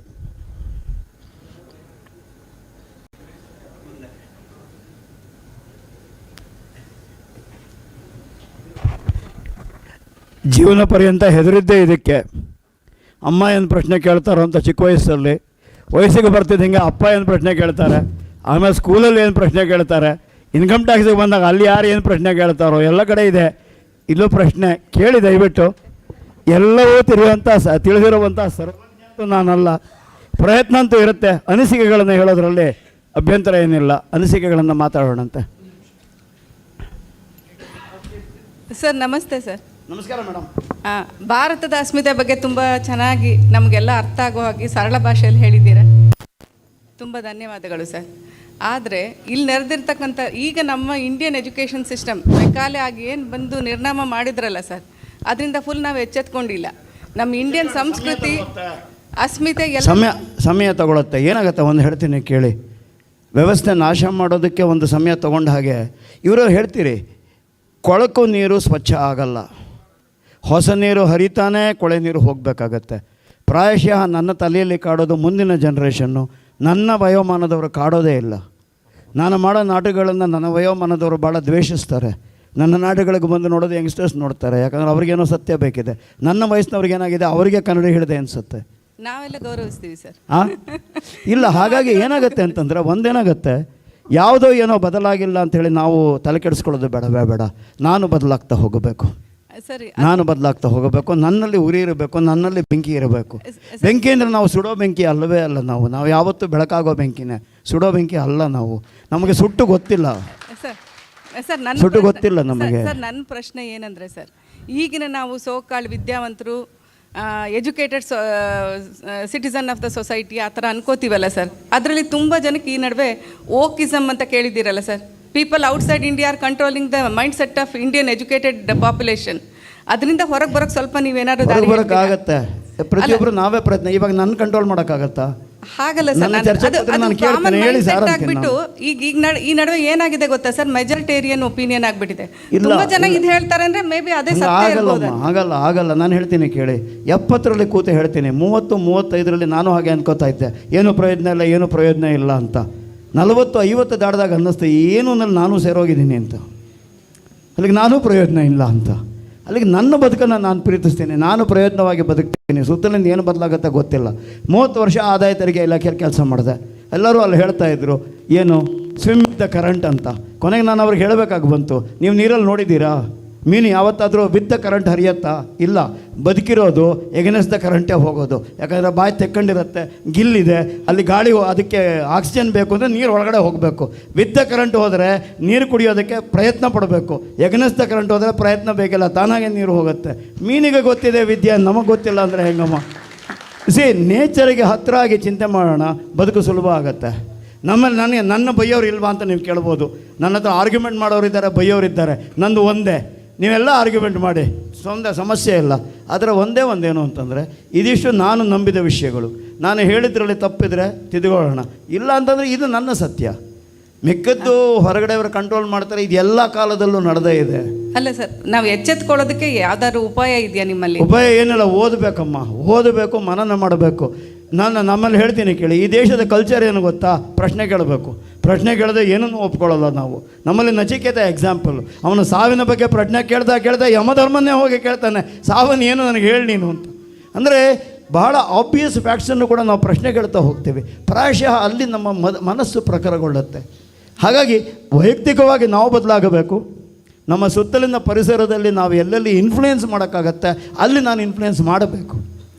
ಅಲ್ಲಿ ಬೇಕಾಗತ್ತೆ. ಒಂದು ಭಾಳ ಸಣ್ಣ ಇನ್ಸಿಡೆಂಟ್ ಹೇಳ್ತೀನಿ ಕೇಳಿ. ಎಲ್ಲೋ ಒಂದು ಕಡೆ ಯಾರೋ ಹುಡುಗಿನ ಚುಡಾಯಿಸ್ತಾನೆ, ಅದು ಈಗಲೂ ಆಗುತ್ತೆ. ನಾನು ನಮ್ಮ ಆಫೀಸಲ್ಲಿ ಫಸ್ಟ್ ಫ್ಲೋರಲ್ಲಿದ್ದೀನಿ, ಕೆಳಗಡೆ HDFC ಬ್ಯಾಂಕ್ ಇದೆ. ಮೆಟ್ಲಿಳಿದು ಬಂದೆ, ಯಾರೋ ಹುಡುಗಿ ಸ್ಕೂಟ್ರ್ ಎಳಿತಾ ಇದ್ದಾರೆ, ಇಬ್ಬರು ಬೈಕಲ್ಲಿ ನಿಂತಿದ್ದಾರೆ.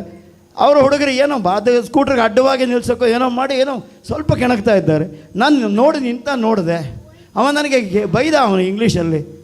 ಅಂದರೆ ಏನು ಮುದ್ಕ ನಿಂದೇನು ನೋಡ್ತೀಯಾ ಅಂತಂದ. ನಾನು ಮತ್ತೆ ನಿಂತೆ. ನಾನು ನೋಡಿದ್ರೆ ನಿನಗೇನು ಸಮಸ್ಯೆ ಎಂದೆ. ನಾನು ನೋಡಿದರೆ ಮುಂದುವರಿಯೋಕ್ಕೆ ಸಮಸ್ಯೆ ಆಗುತ್ತೆ. ನಾವು ಕಣ್ಣು ಮುಚ್ಕೋತೀವಿ, ಅದು ತಪ್ಪು. ಪ್ರಾಯಶಃ ಪ್ರತಿಕ್ರಿಯಿಸೋಣ. ಏನು ನಾವೆಲ್ಲ ಪ್ರತಿಕ್ರಿಯಿಸಬೇಕು ಅಂದರೆ ಬಂದು ನಿಮಗೆ ಕಪಾಳ ಕೊಡಬೇಕು ಅಂತಲ್ಲ ನಾನು ಹೇಳಿದೆ. ನಿಂತು ನೋಡೋಣ ರೀ, ಏನೋ ಆಗ್ತಾ ಇದೆ, ನಿಂತು ನೋಡೋಣ. ಇದು ಮಾಡಬಾರ್ದು ಅಂತ ಅನ್ನಿಸ್ಬೇಕಲ್ವಾ? ನಾವು ಅದನ್ನು ನೋಡೋದನ್ನು ಕಳ್ಕೊಂಡ್ಬಿಟ್ಟಿದ್ದೀವಿ ಅಲ್ವಾ? ಎಲ್ಲೋ ಒಂದು ಕಡೆ ನಾವು ನಮ್ಮ ಪ್ರಜ್ಞೆಯಲ್ಲಿ ಏನಾಗಿದೆ, ನಾವು ಪ್ರತಿಕ್ರಿಯಿಸೋ ಚೈತನ್ಯವನ್ನು ಕಳ್ಕೊಂಡಿದ್ದೀವಿ. ಆ ಪ್ರತಿಕ್ರಿಯಿಸೋ ಚೈತನ್ಯವನ್ನು ಜಾಗೃತಗೊಳಿಸೋಣ. ಹೀಗೆ ಪ್ರತಿಕ್ರಿಯಿಸಬೇಕು ಅಂತ ನಾನು ಹೇಳಲಾರೆ. ಏನೂ ಆಗದಿದ್ರೆ ಬೊಬ್ಬೆ ಹೊಡೆದಾದರೂ ಪ್ರತಿಕ್ರಿಯಿಸ್ಬೋದಲ್ವಾ? ಸದ್ದು ಮಾಡಬಹುದಲ್ವಾ? ಇದು ಯಾವುದೋ ತಪ್ಪು ನಡೀತಾ ಇದೆ ಅಂತ ಸದ್ದು ಮಾಡ್ಬೋದಲ್ವ, ಅಷ್ಟರ ಪ್ರತಿಕ್ರಿಯೆ ನಾವು ಮಾಡ್ಕೊಳ್ಳೋಣ.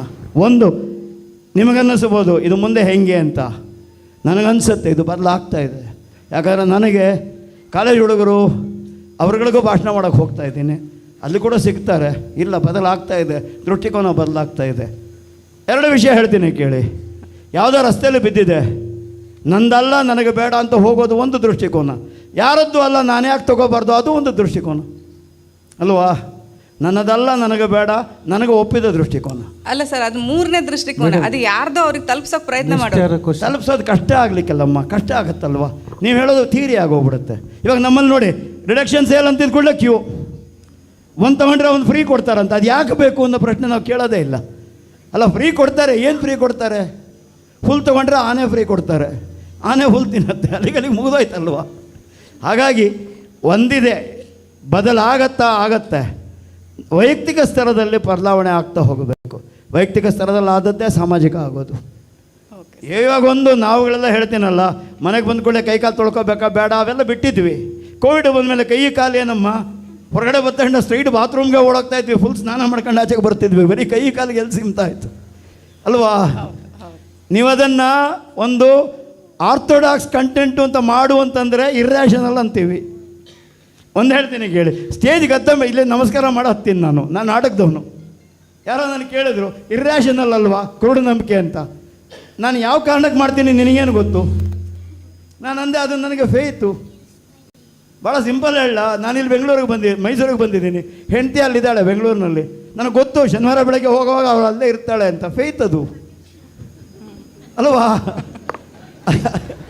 ಅದು ಕುರುಡು ನಂಬಿಕೆ ಅಲ್ಲ, ಫೇತ್ ಅದು ಅನ್ಸಲ್ವಾ. ಇದು ಈ ದೇಶಕ್ಕೂ ಬೇರೆ ದೇಶಕ್ಕೂ ಇರೋ ವ್ಯತ್ಯಾಸ ಏನು ಅಂದರೆ, ಇಲ್ಲಿ ಕೆಲವು ಫೇತು, ಬೇರೆ ದೇಶದಲ್ಲದು ಕುರುಡು ನಂಬಿಕೆ. ಆಸ್ತಿ ಪಾಸ್ತಿ ಎಲ್ಲ ತಗೊಂಡು ಓಡೋಗ್ಬಿಟ್ಟಿದ್ದಾರೆ ಡೈವರ್ಸು ಕೊಟ್ಟು. ಇದಾದ ಕೇಸ್ ನೋಡಿದ್ದೀನಿ ನಾನು. ಅವರು ಒಂದು 3 ವೀಕ್ಸ್ ವೆಕೇಷನ್ಗೆ ಯಜಮಾನ್ರಲ್ಲಿ ಬಂದಿದ್ದರು, ವಾಪಸ್ ಮುಗಿಸ್ಕೊಂಡು ಹೋದಾಗ ಹೆಂಡತಿ ಆಸ್ತಿ ಎಲ್ಲೂ ಹೊರಟೋಗಾಗಿತ್ತು. ಯಾಕಂದರೆ ಬ್ಯಾಂಕ್ ಇಬ್ಬರು ಆಪ್ರೇಟ್ ಮಾಡ್ಬೋದು, ಒಬ್ಬರೇ ಮಾಡೋ ಹಂಗಿಲ್ಲ ನೋಡಿ. ಅಲ್ಲಿದ್ದಾಗ ಆ ನಂಬಿಕೆ ನಿಮ್ಮಲ್ಲಿದ್ದರೆ ಅದು ಕುರುಡು ನಂಬಿಕೆ. ಈ ದೇಶದಲ್ಲಿ ಅದು ಫೇತ್. ವ್ಯತ್ಯಾಸ ಇದೆ ಅಲ್ವಾ. ನಾವು ಫೇತ್ ಮೇಲೆ ಬದುಕೋಣ, ಕುರುಡು ನಂಬಿಕೆ ಬೇಡ ನಮಗೆ. ನಾನು ಹೇಳ್ತೀನಿ ಕೇಳಿ, ದೇವರಿಗೆ ನಮಸ್ಕಾರ ಮಾಡ್ತೀನಿ. ಯಾಕೆ ಗೊತ್ತಾ?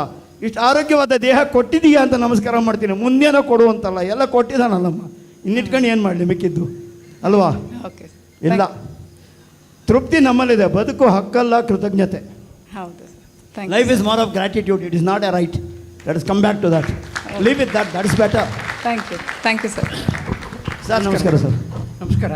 ಗಾಬರಿ ವಯಸ್ಸಾದವ್ರು ಕೇಳಿದ್ರೆ. ನಿಮ್ಮಷ್ಟೇ ವಯಸ್ಸು ನನಗೆ. ಹೌದಾ? 70? ಇರಲಿ ಬಿಡಿ. ನೀವು ಆರ್ಥಿಕತೆ ಬಗ್ಗೆ ಹೇಳಿದ್ರಿ. ನಮ್ಮ ಆರ್ಥಿಕತೆ ಸುದೃಢವಾಗಿದೆ ಅಂತ ನಾನು ಖಂಡಿತ ನಂಬ್ತೀನಿ.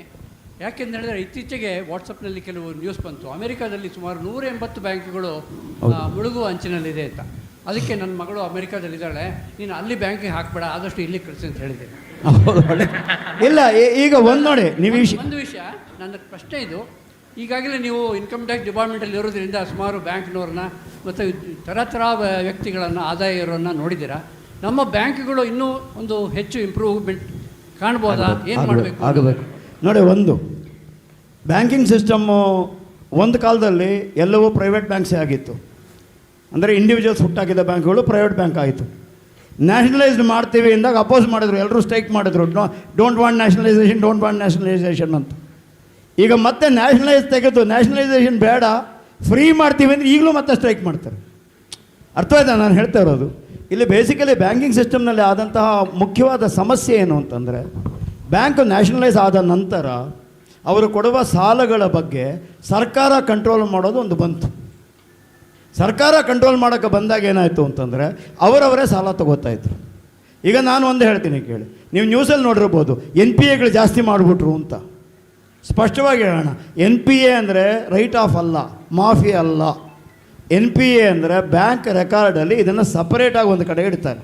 ಈ ಬ್ಯಾಂಕ್ನವ್ರು ಏನು ಮಾಡ್ತಾಯಿದ್ರು ಅಂತಂದರೆ, ಸಾಲ ಕೊಟ್ಟಿದ್ದಾರೆ ನಿಮಗೆ, ನೀವು 1 ವರ್ಷ ಕಂತು ಕೊಟ್ಟಿಲ್ಲ, 1 ವರ್ಷ ಆದಮೇಲೆ 1 ಕೋಟಿ ಇರೋ ಸಾಲ 1,10,00,000 ಆಯಿತು. ಬ್ಯಾಂಕ್ ಮ್ಯಾನೇಜರ್ ನಿಮ್ಮನ್ನು ಕರೆದುಬಿಟ್ಟು ಹೊಸ ಸಾಲ ಕೊಟ್ಬಿಡ್ತಾರೆ 1,10,00,000. 1,10,00,000 ಹೊಸ ಸಾಲ ಕೊಟ್ಟು 10 ಲಕ್ಷ ಬಡ್ಡಿ ಬಂತು ಅಂತ ಬರ್ಕೋತಾರೆ. ಅರ್ಥವಾಯ್ತಾ? ಬ್ಯಾಂಕ್ ದಾಖಲೆಯಲ್ಲಿ ದುಡ್ಡೇ ಬರದೆ ಲಾಭ ಜಾಸ್ತಿ ಆಗ್ತಾಯಿತ್ತು. ಯಾವಾಗ ದುಡ್ಡೇ ಬರದೆ ಲಾಭ ಜಾಸ್ತಿ ಆಗುತ್ತೋ ನಿಮಗೆ ಬಡ್ಡಿ ಕೊಡೋಕ್ಕಾಗಲ್ಲ ಎಫ್ ಡಿ ಮೇಲೆ. ಯಾಕಂದರೆ ಎಫ್ ಡಿ ಮೇಲೆ ಫಿಸಿಕಲಿ ಕ್ಯಾಶ್ ಕೊಡಬೇಕಾಗತ್ತೆ. ಹಿಂದೆ ಆಗಿ ಸಾಲಗಳು ಓಡಿ ಹೋದದ್ದೆಲ್ಲ ಅದೇ. ಈಗ ಎನ್ ಪಿ ಎ ಅಂತ ಮಾಡಿದ ಮೇಲೆ ಏನಾಗುತ್ತೆ ಅಂತಂದರೆ ಅವರಿಗೆ ಬೇರೆ ಯಾವ ಬ್ಯಾಂಕಲ್ಲೂ ಸಾಲ ಹುಟ್ಟಲ್ಲ, ಮತ್ತು ಬ್ಯಾಂಕ್ ಕೂಡ ಅದರ ಮೇಲೆ ಬಡ್ಡಿ ತೋರಿಸಿ ನಿಮಗೆ ಸುಳ್ಳುವಾದ ಲಾಭ ತೋರ್ಸೋಕ್ಕಾಗಲ್ಲ. ಇದನ್ನು ಏನಾಗುತ್ತೆ ಅರ್ಥ ಆಗದೆ ನಾವು ಒಯ್ದು ಬಿಡ್ತೀವಿ. ಮೊನ್ನೆ ಯಾರೋ ನನಗೆ ಫೇಸ್ಬುಕ್ಕಲ್ಲಿ ಅದೇನು ಆಧಾರು ಪ್ಯಾನ್ ಲಿಂಕ್ ಮಾಡಬೇಕಂತ, ನಾನು ಯಾಕೆ ಮಾಡಬೇಕು, ಏನು 1000 ರೂಪಾಯಿ ಫೈನು ನಿಮ್ಮಪ್ಪ ಕೊಡ್ತಾನ? ಇವೆಲ್ಲ ಭಾಷೆ. ಒಂದು, ನಿಮ್ಮಪ್ಪ ಬೇರೆ ಯಾರೋ ಇದ್ದಾರೆ, ಕೊಟ್ಟರೆ ಅವನೇ ಕೊಡಬೇಕು, ನಾನು ಯಾಕೆ ಕೊಡಲಿ, ನಾನು ನಿಮ್ಮಪ್ಪ ಅಲ್ಲ. ನಮ್ಮಪ್ಪ ಕೊಡೋದು ಹಾಳಾಗಲಿ, ನಾನೇ ಕೊಡಲ್ಲ. ಮೊದಲನೇದು ಅದು. ಎರಡನೇದು, ಆಧಾರ್ ಕಾರ್ಡ್ ಕೊಡೋದಕ್ಕೆ ಖರ್ಚಾಗಿದೆಯಾ ಸರ್ಕಾರಕ್ಕೆ? ಖರ್ಚಾಗಿದೆ ಅಲ್ವಾ? ಅದು ಇಂಡಿವಿಜುವಲ್ ಐಡೆಂಟಿಟಿ ಅಂತಲ್ವಾ ಕೊಟ್ಟದ್ದು. ಅದನ್ನೆಲ್ಲದಕ್ಕೂ ಟ್ಯಾಗ್ ಮಾಡಲಿ, ಏನು ಸಮಸ್ಯೆ? 2 ಪ್ಯಾನ್ ತೊಗೋಬೋದು, 2 ಆಧಾರ್ ತಗೊಳಕ್ಕಾಗಲ್ಲ. ಯಾಕಂದರೆ 2 ಪ್ಯಾನ್ಗೆ ಒಬ್ರು ಗೆಸ್ಟೆಡ್ ಆಫೀಸರ್ ಸರ್ಟಿಫಿಕೇಟ್ ಒಂದು ಕೊಟ್ಬಿಟ್ಟು ಅಡ್ರೆಸ್ ಸರ್ಟಿಫಿಕೇಟ್ ಕೊಟ್ಬಿಟ್ಟು ತೊಗೊಂಡ್ಬಿಡ್ಬೋದು. ನಾನು ಶಂಕಂ ನಾರಾಯಣ ಸ್ವಾಮಿ ಸೇತುರಾಮ್ ಅಂತ ಒಂದು ತೊಗೊಂಡ್ರೆ SM ಸೇತುರಾಮ್ ಅಂತ ಇನ್ನೊಂದು ತೊಗೋಬೋದು. ಆದರೆ ಆಧಾರ್ ತೊಗೊಳಕ್ಕಾಗಲ್ಲ, ಅದು ಫಿಂಗರ್ ಪ್ರಿಂಟ್ ಕೇಳೋದು. ಹಾಗಾಗಿ ಏನಾಗುತ್ತೆ, ಪ್ಯಾನ್ಗಿಂತ ಆಧಾರ ನಿಮಗೆ ಗೊತ್ತು. ಪ್ಯಾನು ಮತ್ತು ಆಧಾರ್ 2 ಸೇರಿದ್ದರಿಂದ ನಾನು ಒಂದು ಬ್ಯಾಂಕಲ್ಲಿ ಸಾಲ ತಗೊಂಡು ಅಲ್ಲಿ ಡಿಫಾಲ್ಟ್ ಆದರೆ ನನ್ನ ಹೆಸರಿಗೆ ಬೇರೆ ಯಾವ ಬ್ಯಾಂಕಲ್ಲೂ ಸಾಲ ಸಿಕ್ಕಲ್ಲ. ಪ್ರಾಯಶಃ ಇದು ಮಾಡಿದ್ದೇ ಏನಕ್ಕೆ ಅಂತಂದರೆ ಎಲ್ಲೋ ಒಂದು ಕಡೆ ಸಾಮಾನ್ಯವಾಗಿ ಮೋಸ ಮಾಡುವವರನ್ನು ಗುರುತಿಸೋಕೆ ಮಾಡಿದ ಕಾನೂನು. ನ್ಯಾಯವಾದವರೆಲ್ಲ ಅದರ ವಿರುದ್ಧ ಹೋರಾಡ್ತಾರೆ. ಏನು ಅರ್ಥ ಇದೆ ಇದಕ್ಕೆ? ಅಲ್ವಾ? ಯಾಕೆ ಹೋರಾಡಬೇಕು? ಮತ್ತು ಎರಡನೇದು ಇವ್ರುಗಳ ಆರ್ಗ್ಯುಮೆಂಟು ಸುಪ್ರೀಂ ಕೋರ್ಟಲ್ಲಿ ಏನು ಹೇಳಿ, ನೋ ನೀವು ಲಿಂಕ್ ಮಾಡಿಬಿಟ್ರೆ ನನ್ನ ಕಾನ್ಫಿಡೆನ್ಷಿಯಲ್ ಇನ್ಫಾರ್ಮೇಷನ್ ಎಲ್ರಿಗೂ ಗೊತ್ತಾಗತ್ತೆ. ಒಂದು ಹೇಳ್ತೀನಿ, ದಯವಿಟ್ಟು ಇಲ್ಲೆಲ್ಲ ಅಡಲ್ಟ್ಸೇ ಇದ್ದಾರೆ. 2ನೇ ಹೆಂಡತಿ ವಿಷಯ, ಅಫೇರ್ ವಿಷಯನೇ ಪ್ರಪಂಚಕ್ಕೆ ಗೊತ್ತಿರುತ್ತೆ. ಇನ್ಯಾವ ಕಾನ್ಫಿಡೆನ್ಷಿಯಲ್ ರೀ ನಮ್ಮ ಜೀವನದಲ್ಲಿ? ಆ್ಯಕ್ಚುಲಾಗಿ ಮಾನವಾಗಿ ಬದುಕಿದ್ದವರ ಬಗ್ಗೆ ಏನೂ ವಿಷಯ ಗೊತ್ತಿರಲ್ಲ, ಅಲ್ಲದವರ ಬಗ್ಗೆ ಎಲ್ರಿಗೂ ಗೊತ್ತಿರುತ್ತೆ ಅಲ್ವಾ? ಅನ್ಸಲ್ವಾ ನಿಮಗೆ? ಯಾರಾದರೂ ಬಂದರೆ ಅವರನ್ನು ಯಾರಾದರೂ ಬಹಳ ಮಾತಾಡ್ಸಿದ್ರೆ ನನಗೆ ಅನುಮಾನ, ಯಾಕೆ ಏನು ಸಮಾಚಾರ ಅಂತ ಅಲ್ವಾ? ಹಾಗಾಗಿ ಏನಾಗತ್ತೆ, ನಮ್ಮಲ್ಲಿ ತಪ್ಪು ವಿಷಯಗಳಿಗೆ ನಾವು ಹೋರಾಡ್ತೀವಿ, ತಪ್ಪು ವಿಷಯಗಳಿಗೆ ಹೋರಾಡ್ತೀವಿ ಅಂತ ನಾನು ಹೇಳ್ತಾ ಇರೋದು. ಬೇಕಿಲ್ಲ, ವೈ ಶುಡ್ ಐ ರಿಯಾಕ್ಟ್? ಈ ಪ್ಯಾನು ಆಧಾರ್ ಕಾರ್ಡ್ ಬಂದಾಗ ನನಗೆ ಯಾರೋ ಹಾಕಿದ್ರು, ನಾನು ರಿಯಾಕ್ಟ್ ಮಾಡಲಿಲ್ಲ. ಯಾಕೆ ಗೊತ್ತಾ? ನಾನೊಬ್ಬ ಇನ್ಕಮ್ ಟ್ಯಾಕ್ಸ್ ಹಸ್ಸಿ, ನನಗೀಗಲೂ ಒಳ್ಳೆಯ ಆದಾಯ ಇದೆ, ನಾನು ಪ್ಯಾನು ಆಧಾರು ಟ್ಯಾಗ್ ಮಾಡಿದೆ. ಕಾನೂನು ಯಾಕೆ ಬಂದಿದೆ ಅಲ್ಲ, ಕಾನೂನು ಏನು ಅದು ನಮಗೆ ಮುಖ್ಯ ಆಗುತ್ತೆ. ಇವಾಗ ನೀವು ಡಾಕ್ಟ್ರು ಔಷಧ ಕೊಟ್ಕೊಳ್ಳೆ ನಮ್ಮ ಮನೆಗೆ ಹೋಗಿ ಗೂಗಲ್ಲು, ಏನು ಇದು ಕಿಡ್ನಿಗೆ ಅಫೆಕ್ಟ್ ಆಗುತ್ತಾ, ಲಂಗ್ಸ್ಗೆ ಅಫೆಕ್ಟ್ ಆಗುತ್ತಾ, ಲಿವರ್ಗೆ ಅಫೆಕ್ಟ್ ಆಗುತ್ತಾ? ಅಲ್ಲ ಅವನು ಹಾಕ್ತಾನೆ, if you are sustained use for 30 years will kill you ಅಂತ. ನನಗಾಗಲೇ 80. ಏನು ಸಸ್ಟೈನ್ಡ್ ಯೂಸ್ ಫಾರ್ 30 years ಇರಬೇಕಲ್ರಿ ನಾವುಗಳು. ಮತ್ತು ಅದನ್ನು ಗೂಗಲಲ್ಲಿ ಸಿಗುತ್ತಲ್ಲ ಇನ್ಫಾರ್ಮೇಷನ್ನು, ಅದನ್ನು ಫೀಡ್ ಮಾಡೋದು ಯಾರೋ ಒಬ್ಬ ಮನುಷ್ಯನೇ ತಾನೇ. ಅವನಿಗೆ ಈ ಕಂಪನಿ ಬೇಡ ಅಂದರೆ ಈ ಕಂಪನಿ ಬಗ್ಗೆ ಕೆಟ್ಟದಾಗ ಫೀಡ್ ಮಾಡ್ತಾನಲ್ಲಿ ಅಲ್ವಾ? ಹಂಗನ್ಸಲ್ವ ನಿಮಗೆ? ಹಾಗಾಗಿ ನಾನು ಹೇಳೋದೇನು ಅಂತಂದರೆ, ಇಲ್ಲೇ ನೋಡಿ ಭಾರತೀಯ ಅಸ್ಮಿತೆ. ನಾನು ಹೇಳ್ತೀನಿ, ಡಾಕ್ಟ್ರ್ ಹೇಳಿದ್ದು ನಂಬ್ತೀನಿ. ಅದೇ ನೀವು ಟಿ ವಿ ನೋಡ್ಬಿಡಿ, ಟಿ ವಿನಲ್ಲಿ ಹೇಳೋ ಡಾಕ್ಟ್ರನ್ನ ನಂಬಬೇಡಿ. ಬೆಳಗ್ಗೆ ಎದ್ದ ತಕ್ಷಣ ನೀರು ಕುಡೀರಿ, ಎಲ್ಲರೂ ನೀರು ಕುಡಿಬೇಡಿ ದಯವಿಟ್ಟು. ಯಾರಿಗೋ ಕಿಡ್ನಿ ಪ್ರಾಬ್ಲಮ್ ಇದ್ದರೆ ದಿನಗಟ್ಟಲೆ 2 ಲೀಟ್ರ್ಗಟ್ಟಲೆ ನೀರು ಕುಡಿದು ಕೂತ್ರೆ ಎಂತ ಮಾಡ್ತೀವಿ? ಅಲ್ಲ, ಹಾಗಲ್ಲ. ಅರ್ಥವಾಯ್ತಾ ನಾನು ಹೇಳ್ತೇವೆ? ನಮಗೆ ಹೇಳಾಗತ್ತೆ, ಈ ನಂಬಿಕೆಗಳು ನಾವು ಮನುಷ್ಯರಾಗಿ ಉಳಿಸ್ಕೋತೀವಲ್ಲ, ಇದು ಭಾರತೀಯ ಅಸ್ಮಿತೆ. ಬರದದ್ದನ್ನು ನಂಬುತ್ತಾರೆ ನೋಡಿ, ಅದು ಕಂಡವರ ಅಸ್ಮಿತೆ. ನನಗೆ ಬರದದ್ದು ದಾಖಲಾಗಿದ್ದು ನಂಬೋದಲ್ಲ, ಏನನ್ನು ಬೇಕಾದ್ರೂ ನಂಬಿಸ್ಬೋದಲ್ವ ಇಲ್ವಾ? ನಾನು ಇನ್ಕಮ್ ಟ್ಯಾಕ್ಸಲ್ಲಿ ಇದ್ನಲ್ಲ, ಸರ್ಟಿಫಿಕೇಟ್ ಯಾವುದಕ್ಕೆ ಬೇಕು ಹೇಳಿ ಸರ್? ಬದುಕಿರೋರಿಗೆ ಡೆತ್ ಸರ್ಟಿಫಿಕೇಟ್ ತರ್ಬೋದಿತ್ತು. ಅವಾಗೇನು ಆಧಾರೋಗಿದ್ದಾರೆ, ಏನೂ ಲಿಂಕ್ ಇಲ್ವಲ್ಲ. ಈಗ ಅದು ಆಗಲ್ಲ. ನಾವು ಹೇಳ್ತೀನಿ ಕೇಳಿ, ಟೆಕ್ನಾಲಜಿ ಎಲ್ಲಿವರೆಗೂ ಈ ದೇಶದಲ್ಲಿ ಉಪಯೋಗಿಸ್ತೀವಿ ಅಂದರೆ, ಒಂದು ನಿಮ್ಮದು ಎಲೆಕ್ಟ್ರಾನಿಕ್ ಪೇಮೆಂಟ್ಸ್ದು, ಒಂದು ಎರಡನೇದು ಈ ಕೋವಿಡ್ ಡಾಕ್ಯುಮೆಂಟೇಷನ್ನು, ಮೂರನೇದು ಹೇಳ್ತೀನಿ ಕೇಳಿ ಲೈಫ್ ಸರ್ಟಿಫಿಕೇಟು. ಇವಾಗ ನಾನು ರಿಟೈರ್ ಆಗಿದ್ದೇನಲ್ವಾ, ಈ ಲೈಫ್ ಸರ್ಟಿಫಿಕೇಟಿಗೆ ನಾವು ಹೋಗಿ ಸೈನ್ ಮಾಡಿ ಕೊಡಬೇಕಾಗಿತ್ತು. ಯಾವ ಬ್ಯಾಂಕಲ್ಲಿ ನನ್ನ ಅಕೌಂಟ್ ಇದೆಯೋ ಅಲ್ಲಿ ಹೋಗಿ ಕೊಡಬೇಕು. ಅವನು ನೋಡಿ ನನ್ನ ಇರ್ತಾನೆ. ಆದರೆ ಒಂದು ಬ್ಯಾಂಕ್ ಮ್ಯಾನೇಜರ್ ನನ್ನ ಹೆಂಡತಿಗೆ ಪರಿಚಯ ಆದರೆ ನಾನು ಸತ್ತ ಮೇಲೂ ನಾನು ಲೈಫ್ ಸರ್ಟಿಫಿಕೇಟ್ ಕೊಡ್ಬೋದಲ್ವಾ? ಕೊಟ್ಟಿದ್ದಾರೆ. ಯಾಕಂದರೆ ನನಗೇನಾಗುತ್ತೆ, ವಿವರೇ ಕಾಲೋನಿ, ನಾವು ಯಾವುದೋ ವಸಾಹತು, ಯಾರೋ ಆಳುವವನ ದಾಸರು ನಾವು. ಈ ದಾಸರಿಗೆ ಏನು ಅಂದರೆ ಅವಕಾಶ ಆದಾಗ ಒಂಚೂರು ತಿಂದುಬಿಡ್ಬೇಕು ಅಷ್ಟೇ ಅಲ್ವಾ? ಅಂದರೆ ನಮಗೆ ದಾಸ್ಯ ತಲೆಯಿಂದ ಹೋಗಿರಲಿಲ್ಲ ಅಂತ. ಈಗ ನೋಡಿ, ಈಗ ಲೈಫ್ ಸರ್ಟಿಫಿಕೇಟ್ ಭಾಳ ಈಸಿ. ಏನು ಹೇಳಿ, ಮ್ಯಾನೇಜರ್ ಮುಂದೆ ಹೋಗಿ ಕೂತ್ಕೊಂಡ್ರೆ ಅದೇನೋ ಮಾಡಿ ಅವ್ರು ಆಪ್ರೇಟ್ ಮಾಡ್ತಾರೆ, ಒಂದು ಆಧಾರ್ ನಂಬರ್ ಹಾಕ್ತಾರೆ, ಆಮೇಲೆ he ask you to wink. ಅದು ಕ್ಯಾಮ್ರಾ ಇರುತ್ತೆ. If you wink it certifies you are alive. ಅಂದರೆ ನೀವು ಕಣ್ಣು ಮಿಟಿಕ್ಸಿದ್ರೆ ನೀವು ಬದುಕಿದ್ದೀರಿ ಅಂತ ಅನ್ನಿಸಬಹುದು. ಹಾಗೆ ಆದರೆ ಒಂದೇನು ಗೊತ್ತಾ, ಇದು 5 ನಿಮಿಷಕ್ಕಿಂತ ಜಾಸ್ತಿ ತೊಗೊಳ್ಳಲ್ಲ ಪ್ರೋಸೆಸ್ಸು, ಆದರೆ it is a full proof process ಅಲ್ವಾ? ಯಾಕೆ ಆಗಬಾರ್ದು ರೀ ಅನ್ಸಲ್ವ ನಿಮಗೆ? ನಮ್ಮಲ್ಲಿ ವಯಸ್ಸಾದವ್ರನ್ನ ಕರ್ಕೊಂಡು ಹೋಗಬೇಕು. ಈಗ ಮ್ಯಾನೇಜರ್ ಹೇಳಿದ್ರೆ ಮನೆಗೆ ಬರ್ತೀನಿ, ಸಾಯಂಕಾಲ ಬರ್ತೀನಿ ಬಿಡಿ ಸರ್, ನಿಮ್ಮ ಮೊಬೈಲಲ್ಲೇ ಮಾಡೋಣ ಅಂತಾರೆ. ಅಂದರೆ ನಾನು ಹೇಳ್ತಾ ಇರೋದು ಏನು ಅಂದರೆ, ಪಾಸಿಟಿವ್ ಸೈಡ್ ಆಫ್ ಲೈಫು ಭಾಳಷ್ಟಾಗಿದೆ, ಅದನ್ನು ನಾವು ಗಮನಿಸೋಣ, ಅದಕ್ಕೆ ಒತ್ತು ಕೊಟ್ಟು ವರ್ಕ್ ಮಾಡೋಣ. ನೆಗೆಟಿವ್ ರಿಯಾಕ್ಟ್ ಮಾಡೋರು ಭಾಳ ಜನ ಇರ್ತಾರೆ. ಏನು ಹೇಳಿ, ಮೈಸೂರು ಬೆಂಗಳೂರು ರೋಡ್ ಆದಮೇಲೆ ಇಡ್ಲಿ ವಡೆ ಅಂಗಡಿನವ್ರದ್ದು ಬಿಸ್ನೆಸ್ ಹೋಯ್ತು, ಆಯ್ತಪ್ಪ. ಇವಾಗ ಇಲ್ಲಿ ಶಿವಮೊಗ್ಗದಲ್ಲಿ ಕಾಯಿಲೆ ಕಮ್ಮಿ ಆಯಿತು ಅಂತ ಡಾಕ್ಟ್ರಿಗೆ ಬಿಸ್ನೆಸ್ ಹೋಯ್ತು ಅಂತ ಕರೀಲ್ಲ ನಾನು. ಹಾಗಂತ ಎಲ್ರಿಗೂ ಕಾಯಿಲೆ ಬರಲಿ ಅಂತ ಡಾಕ್ಟ್ರು ವಿಶ್ ಮಾಡ್ತಾರಾ? ಯಾವ ಡಾಕ್ಟ್ರು ಮನುಷ್ಯರ ಕಾಯಿಲೆ ಬರಲಿ ಅಂತ ವಿಶ್ ಮಾಡಲ್ಲ. ಹಾಗೆ ಯಾವ ಆರ್ಕಿಟೆಕ್ಟು ಬಿಲ್ಡಿಂಗ್ ಬಿದ್ದೋಗ್ಲಿ ಅಂತ ವಿಶ್ ಮಾಡಲ್ಲ ರೀ. ಸುಮ್ಮನೆ ಅವೆಲ್ಲ ಭ್ರಮೆಗಳು. ವಿದ್ಯೆ ಅಲ್ವಾ ಅದು? ವಿದ್ಯೆ ಒಂದು ಗ್ರೇಸ್ ಕೊಡುತ್ತೆ, ಗೌರವ ಕೊಡುತ್ತೆ. ಆ ಗೌರವ ತಲೆಯಿಂದ ಹೋಗಲ್ಲ. ಇಲ್ಲದವ್ರಿಗೆ ಏನೇನು ಅನ್ನಿಸ್ಬೋದು. ಎನಿವೆ, ಒಂದು ನಾನು ಮಾತಿಗೆ ನಿಂತರ ಮಾತಾಡ್ತಾನೆ ಇರ್ತೀನಿ, ಯಾಕಂದರೆ ಪಾಠ ಮಾಡೋ ಅಭ್ಯಾಸ. ಅದೇ ಹೇಳಿದ್ನಲ್ಲ, 70 ಆದಮೇಲೆ ಆರೋಗ್ಯ ಇದ್ದರೆ ಇದು ಸಮಸ್ಯೆ. ಈ ಆರೋಗ್ಯನ ಅವಾಗ ಕಂಟ್ರೋಲ್ ಮಾಡ್ಕೋಬೇಕು. ಸಮಯ ಆಯಿತು ಅಂತ ಕಾಣುತ್ತೆ. ಡಾಕ್ಟ್ರುಗಳನ್ನು ಬಿಡಿ, ಡಾಕ್ಟ್ರ್ ಮನೆಯವರನ್ನು ಬಿಡಿ, ಯಾಕಂದರೆ ಡಾಕ್ಟ್ರುಗಳು ಮನೆ ಊಟನೇ ಇಷ್ಟಪಡ್ತಾರೆ ಅಂತ ಕಾಣುತ್ತೆ, ಇಲ್ವಾ?